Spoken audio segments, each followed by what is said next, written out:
This is the most interesting podcast ever. I'm still waiting to see how this door-to-door salesman's going to sell me on Thanos, our Lord and Savior. You post your failures on the internet? No, God, no. And if you do it right, you like open a portal to another dimension. And it could be even like a hypercube-esque fourth dimensional being that can kind of hop in and out of time. True AI wouldn't let us know that it deviated. We became friends in a parking lot. Hence the name Long Shot Parking Lot. Drew has informed me that this story is not very fun. That is not true.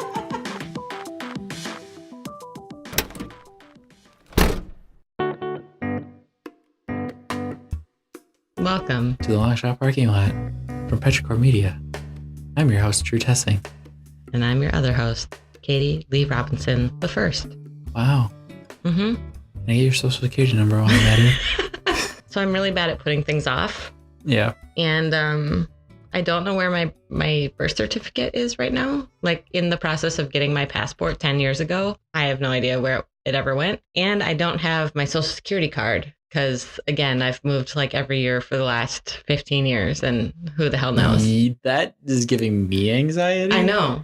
And my passport is expiring next year. So like I can't not have one of those things. Right. And so this year I super have to like go get a new card, go get a new birth certificate from my hometown and get a new passport because I just like need to have that. And like I have a year to do it and it's really stressing me out already and it's January. It's making me anxious. Yeah. I don't have a passport. I need to get a passport. There's also just something about like the world these days that I feel like I need to have it. Yeah, that's why I need to get one too. Yeah, because I don't know. It could be, you just don't know what's going to happen. And I feel like it's better to be safe. Okay, guys, here's the thing. Spoiler alert. Spoiler alert. We have already recorded this. Fuck GarageBand. And can I also just tell you that Drew's the best person in the world because he has not given me shit about this. We recorded a whole hour of audio talking about what we're talking about today. And then GarageBand just lost it. It was just all gone. Yeah, it happens. It was like right after I was going to make a comment about how it'd be really ironic that if we had to redo this whole thing, like we went back in time. Yeah, which you'll see why that's ironic in a minute. Yeah, because, that would be the worst part about time travel.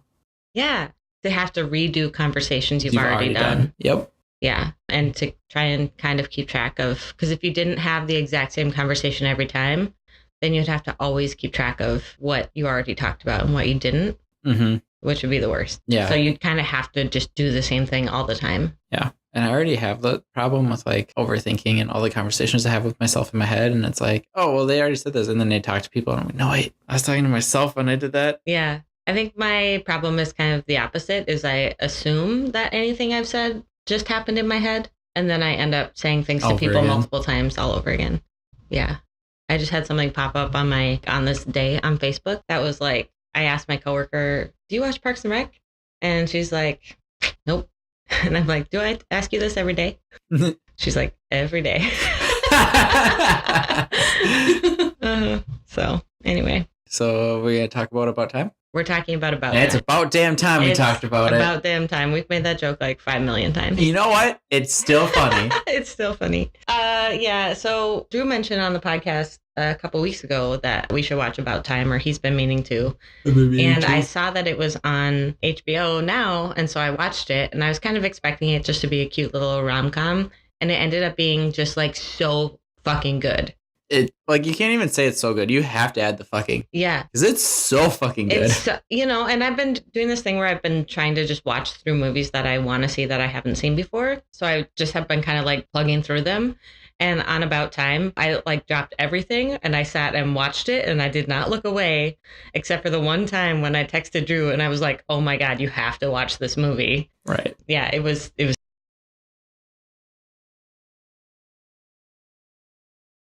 very good. We'll pause here so you guys can go watch it. Okay, ready, go. And insert 2 hour, 4 minute break. Anyway, welcome back. Now that you watched the movie, we're going to spoil the shit out of it. I'm not going to skirt around it. I need to get into the meat. Yeah. Okay. Do it. I loved it. I cried 5 times. 5 times. 5 times.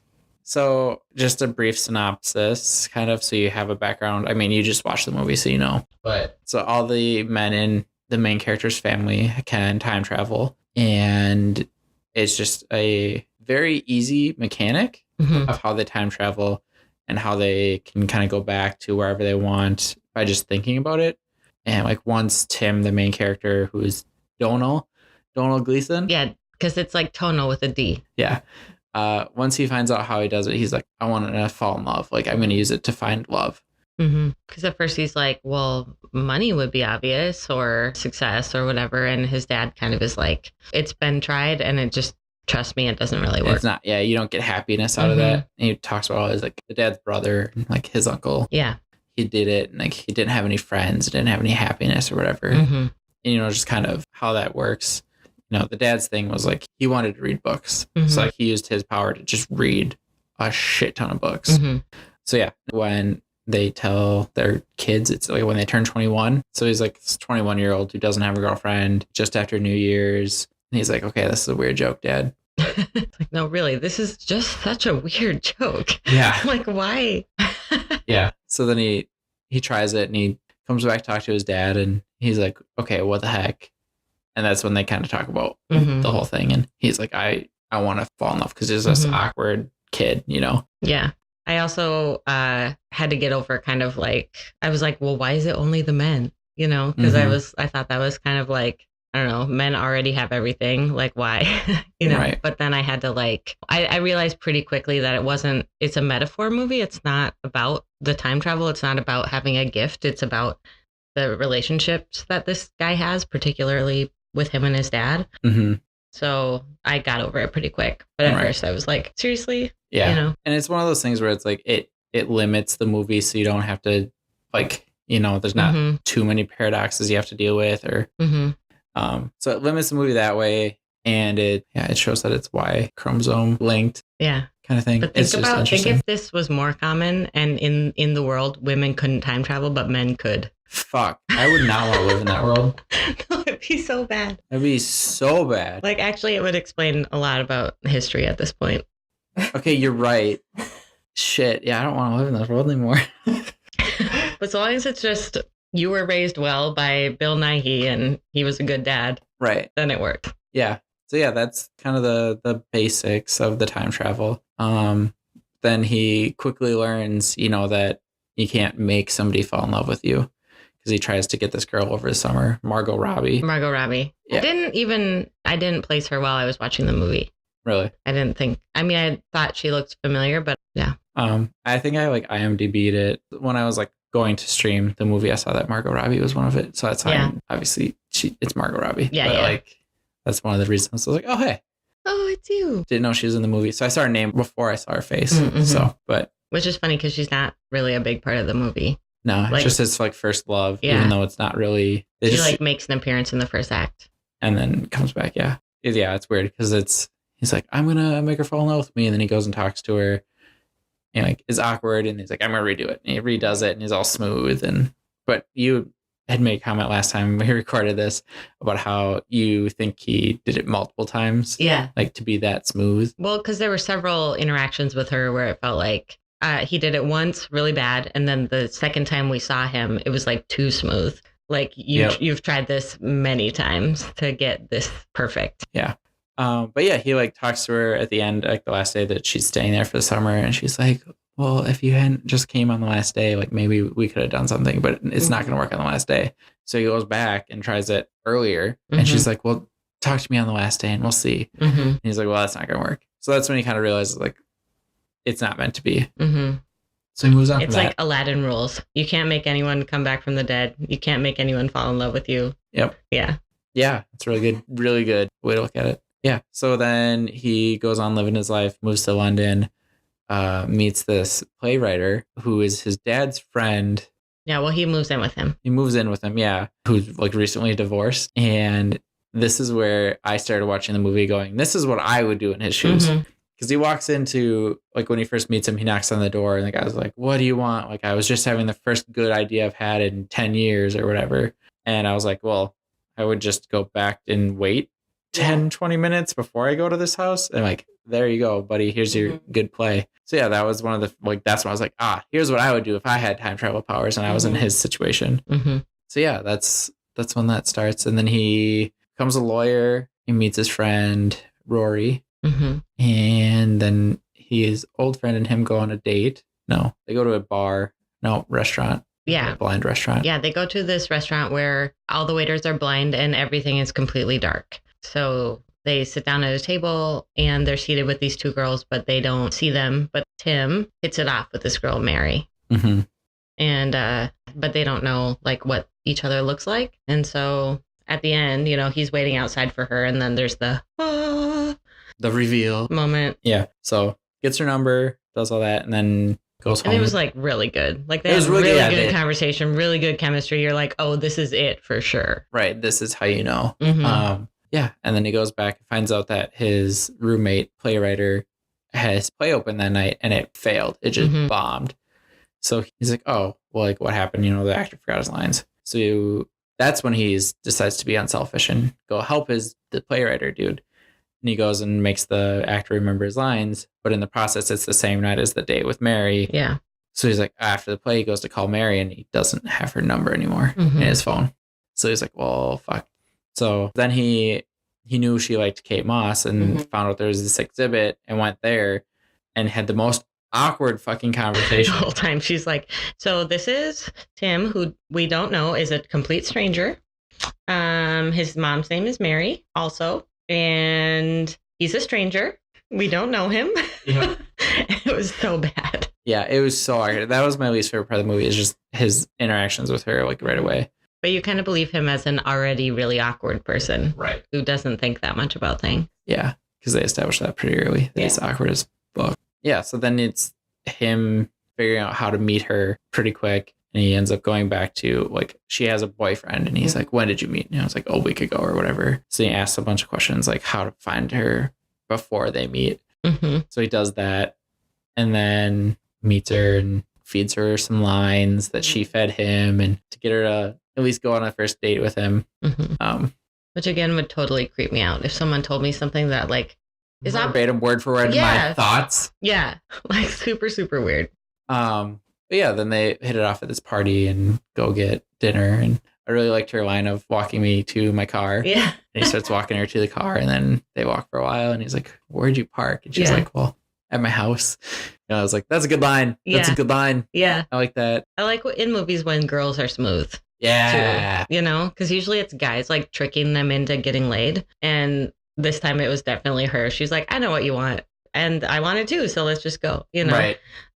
Yeah, I like that. Yeah, so then they start dating, and it's pretty cool, like the train sequence. Yeah, there's a sequence where it's the same guy singing the same song in like the underground, the what's it called? The Tube. The Tube. And but they're coming in and out, you know, with different outfits. It's obviously different days or whatever. I really like that scene. That was a really good scene, showing like Halloween and showing like their time spent together and how he doesn't have to keep redoing things to like it really shows their chemistry. Yeah. Like they actually do fall in love. It's not him like, because we've manipulating her. Yeah. I mean, because almost right away I was like, oh, this could get really creepy really fast. And that's what I was really worried about. And I wrote that down. I was like, I'm really glad that the whole story wasn't him just trying to manipulate her. Like I would have hated that movie. Yeah. Like, him redoing these conversations to get her to fall in love with him. Would have hated that. Yeah. That train sequence or like the underground thing, that's when I started to realize like this movie's not about their relationship. That's when I was like, oh. It's not quite so zoomed in on that plot. It's like more Forest for the Trees, higher altitude plot than that. Yep. So I really enjoyed that. I also really liked how he used his powers they made a little comment about how, so he's a lawyer. And it was like these little offhand comments that I really appreciated to like show, like hint at like how things happen.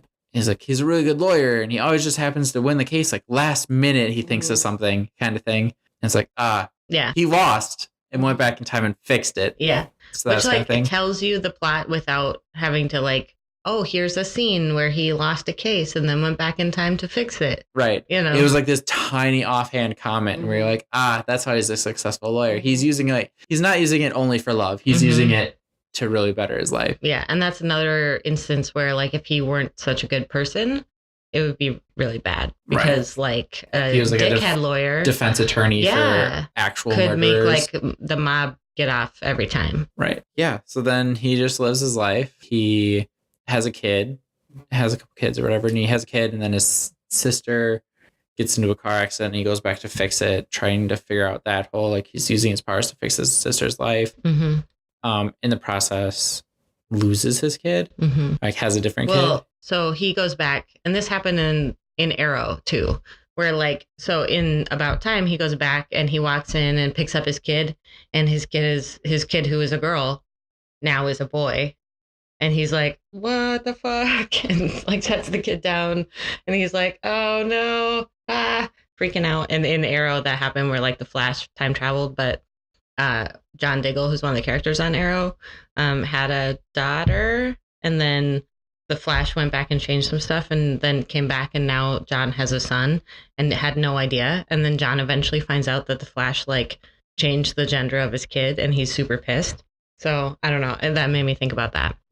Yeah, that's one of those things where it's like there's consequences. Yeah. That's the first time you see the consequences of time travel. Right. Yeah. Because he made a comment like when he first found out, he's like, what can I do?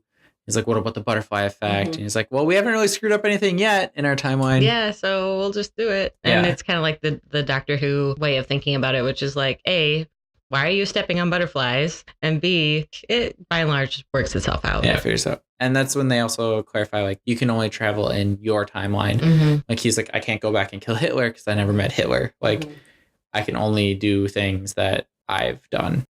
So, like, I can only fix my mistakes or change my life kind of thing. Yeah, yeah. Which really makes, like, Mary and all the other characters, like, secondary people in their lives. Like, they're not even the main character in their own lives. Yeah, which is interesting. That is weird. Yeah. Well, and the reason it changes the kid is because it has to be the exact, of the millions of sperm. Right. And so if you change anything or any minute timing, or, if you get jostled up a little bit more, right, you might have a whole different kid. Yeah. So then, he's talking to his dad this whole time. And he's doing all this stuff, and he's appreciating learning with his dad. Well, real quick. He goes back and talks to his dad, and he's like, so I can't travel back before the baby, right? And he's like, yeah, no, because you have to have all this stuff in exactly the right way so that you have the same exact child. And so he's like, okay, so that this is and I kind of like that the movie does this. It like starts to set boundaries and parameters on what you can do on top of what you already have. And I also really like that the rules of the universe like serve the plot rather than the other way around. So they don't need to like add weird rules in order for the plot to make sense, So I like that a lot. Yeah, that's a really good point. Yeah. So it was a good limitation on like, well, if I'm alive for 50 years, I can travel anytime in those 50 years. But then it's like, well, actually, if you have a kid at 20, you can only travel between 20 and 50. Like that really puts that cap on it, and it's a way to limit the power that they have. Yeah. And I really appreciated that. Yeah. And that kind of explains. So the dad ends up getting like diagnosed with cancer, and he's like, it was the cigarettes I used to smoke as a kid is what kind of was the cause. And that's like, oh, why can't he go back and not do that? It's because he already has 2 kids. So he can't go back before then. Yeah. So that really kind of puts that limit on their life. So yeah, that was one of the times I cried. I cried when they first realized it was going to be like sentimental about it. Like when he was playing ping pong with his dad. Cried during that time. Yeah. Like before the cancer time, like when he's just still at home playing ping pong. Yep. Yeah. I definitely thought when he showed up at the front door and his mom was like, your dad, in like past tense. And I was like, I can't live without your dad. He's already dead. Yeah. Like I was like, you can't just kill him off screen and then just have him already be dead. Like he's been the driving force of this whole narrative. What the hell? Right. Yeah. The dad was a huge part of this movie. Like the movie's really about like the father-son relationship. Yeah. And they kind of trick you into thinking it's about the love story, but it's not. Completely trick you into that. Yeah. It is about like, it is a love story, but it's the father-son love. Yeah. And that's the thing is like, so he narrates the movie a little bit like at the beginning and the end. And he talks about, he's like, I knew as soon as I found out I had this power, I knew it would be for love. I would use it for love. Yeah. But it didn't clarify like to find a girlfriend or like to get a romantic love. He's like, I'm just going to use it for love. Yeah. And I think the person, like when he was narrating, he knew that. But I don't think, at the very beginning of 21-year-old when he was 21, he said, I wanted to get a girlfriend, use this to get a girlfriend. I don't think he knew at that point that it was love in the bigger sense. Right. For sure. It was really good. So then, he travels back to talk to his dad about how like when he gets the cancer, and he's like telling him, trying to like comfort him, and he's like, well, you can always come visit me, you know, kind of thing, like with the whole time travel. Yeah. And like just comforting his son like a good father. He says at the funeral he tells him the key to happiness. I think so. I think that's right. Yeah. Yeah, the very first time he finds out, that's when he's talking to him about it was the smoking the cigarettes. I tried to do an early diagnosis and it didn't help. Yeah, because he went back in time and got diagnosed early intentionally. Right. So there's all that like little details. So, but he's at the funeral. So yeah, but then I was gonna go with before that, even like another part that I cried. Yeah. Was his wedding. Like when he marries Mary. I cried it like, so she comes down the aisle and like they're playing a song that it was like their dad's, like him and his dad's song. Super goofy. Like super dumb. And like the dad is dancing and like he's dancing at the altar. And I'm like, that's some bullshit my dad would do, you know, like, so I cried at that part. And then they talk about like who's going to be the best man, and he picks somebody. And then he gives like a really shitty best man speech. So he's like, he picks somebody else, and he also gives a really shitty best man speech. So he picks another person. He gives like a really shitty best man speech. And then he like just finally picks his dad to do the speech. And his dad just fucking crushes it. And then, you know, this whole movie is through Tim's point of view. And then dad's like, you know what? I didn't even say I loved you in that speech. And he's like, Dad, it was an amazing speech. Like, don't worry about it. He's like, no, I get to do what I want. He time travels back and gives the speech again. So it's like double heartstring pull. Like, fuck. And I feel like I think that's one of the only times, if not the only time, that we, from our point of view, see Tim not be aware of time travel. So like when his dad went and did it the second time, it was the dad time traveling and not Tim. Right. And so Tim wasn't aware that was the second time the speech had happened, which that was an interesting thing to add into. That trick. Yeah. Yeah, that's definitely the first time you see it from his perspective. Speaking of that, I really liked how when they went back to fix Kit Kat and went back to the New Year's party and she came in and punched the guy in the face, the dad like totally knew. He's like, you tried to fix this for her. Yeah. Something happened. But I also loved with the Kit Kat thing, which is his sister, by the way. So when he had originally gone back to try to fix, you know, she had gotten in an accident, it messed up his kid. So he went back and they did it without changing anything. And so she gets in the accident and Tim and Mary who's Rachel McAdams, are just sitting, like they just do it the human way and then let her come to her own realization like, oh, I need to change, don't I? They inception her. Yeah. It has to be your thought. Like if I tell you not to think about elephants, you're thinking about elephants and you know that I'm the reason you're thinking about elephants. Yeah. So that true change of like having to dump her shitty boyfriend is on her kind of thing. And I like that how they just stay there with her until she, you know, and she's like, go home. Yeah. That like time travel isn't the solution to everything. Sometimes you just need to be present and like wait it out and like value time as it's happening rather than valuing the travel of time. You know, which I really enjoyed. Yeah. I really appreciate that too. Yeah. It's a good take. Thanks. Yeah, as it goes on, you know, like the dad ends up passing away from cancer. And that's when he goes back to the funeral, like on the funeral, he like walks into his dad's study and his dad's reading a book and he's like, oh, where'd you come from? And he's like, your funeral. And he goes, oh. Yeah.